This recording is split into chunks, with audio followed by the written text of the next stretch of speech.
مسجد کی خوبصورتی کی ایک بڑی وجہ اس سنہری مسجد کے سنہرے گنبد ہیں۔ سنہری مسجد کی تعمیر سن 1749 میں مکمل ہوئی اور مہاراجہ رنجیت سنگھ نے 1799 میں اس مسجد کو اپنے قبضے میں لے لیا۔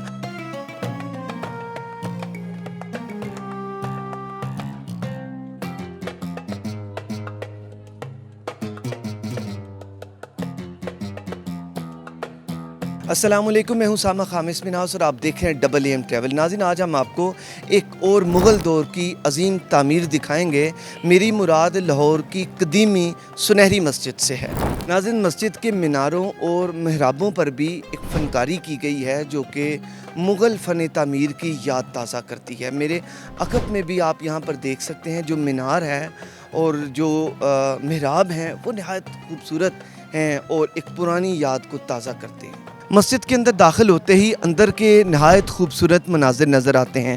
دیواروں پر خوبصورت پتھر تراشنے کا کام کیا گیا ہے اور مختلف جگہ سے جو سنگ تراش کا کام ہے یہ بہت اس مسجد کو دوسری مساجد سے جدا کرتا ہے۔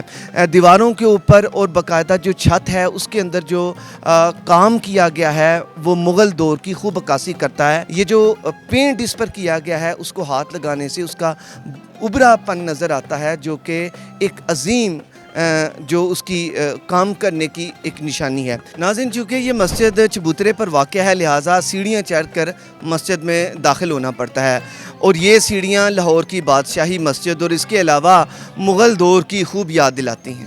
سنہری مسجد میں عرصہ دراز 81 سال کی ایج ہو گئی ہے، تو اس سے محبت ہے، پیار ہے بڑا۔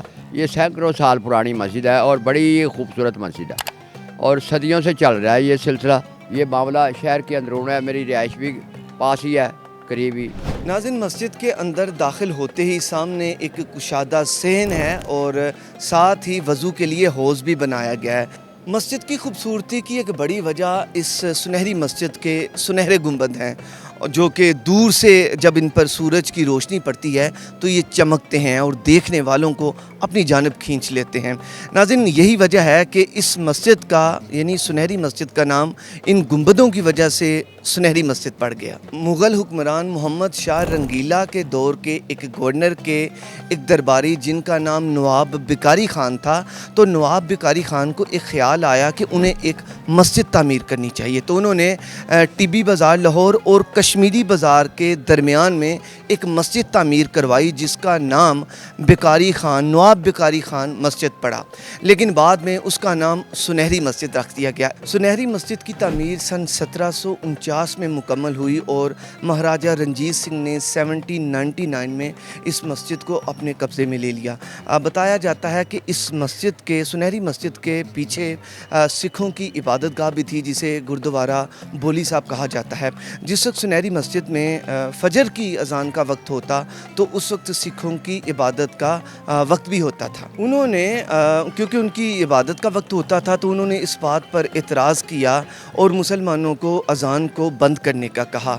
اس پر مہاراجہ رنجیت سنگھ نے مسلمانوں کو کہا کہ آپ اذان کیوں دیتے ہیں؟ بعض روایات ہیں کہ مہاراجہ رنجیت سنگھ نے وہاں جو گرانتی تھے انہیں یہ کہا کہ آپ لوگ مسلمانوں کی جب فجر کی اذان کا ٹائم ہو تو انہیں گھروں میں جا کر انہیں جگایا کریں اور انہیں یہ بتایا کریں کہ آپ کی عبادت کا وقت ہوا ہے۔ سکھوں نے اس بات کو تسلیم کر لیا اور انہوں نے یہی اپنا جو شیڈیول ہے بنا لیا۔ وہ مسلمانوں کو روزانہ ان کے گھروں سے اٹھاتے، صبح اٹھاتے اور انہیں کہتے کہ نماز کا ٹائم ہے، لیکن 4-5 دن جب یہ معمول جاری رہا تو وہ اس سے فیڈ اپ ہو گئے کیونکہ یہ ایک تھکا دینے والا شیڈیول تھا۔ صبح مسلمانوں کو ان کے گھروں سے جگانا، انہوں نے یہ بتانا کہ آپ کی عبادت کا وقت ہو گیا ہے، جلد انہیں پتہ لگ گیا کہ یہ ایک تھکنے والا کام ہے اور انہوں نے اس وجہ سے مسلمانوں سے معذرت کر لی۔ یہ معاملہ جو کہ مہاراجہ رنجیت سنگھ کے پاس تھا، انہوں نے اس کیس کو پھر نہایت قلیل مدت میں سالو کر دیا اور مسلمانوں کی اذان دوبارہ سنہری مسجد میں شروع ہو گئی اور پھر ایک تواتر سے یہاں پر فجر کی اذان ہونا شروع ہو گئی۔ جی تو ناظرین، آپ نے آج سنہری مسجد کی عظیم جو داستان ہے وہ آپ نے سنی، کیسے مسلمانوں نے 1749 میں اس خوبصورت مسجد کو تعمیر کیا کہ آج اس کی جو مثالیں ہیں یہ ایک مثال بن چکی ہے۔ یہاں پر نہ صرف لاہور سے بلکہ بیرون لاہور سے لوگ آتے ہیں، سیاح آتے ہیں اور اس قدیمی مسجد کو دیکھتے ہیں اور پھر اس کی مثالیں جو ہیں وہ کوٹ کرتے ہیں.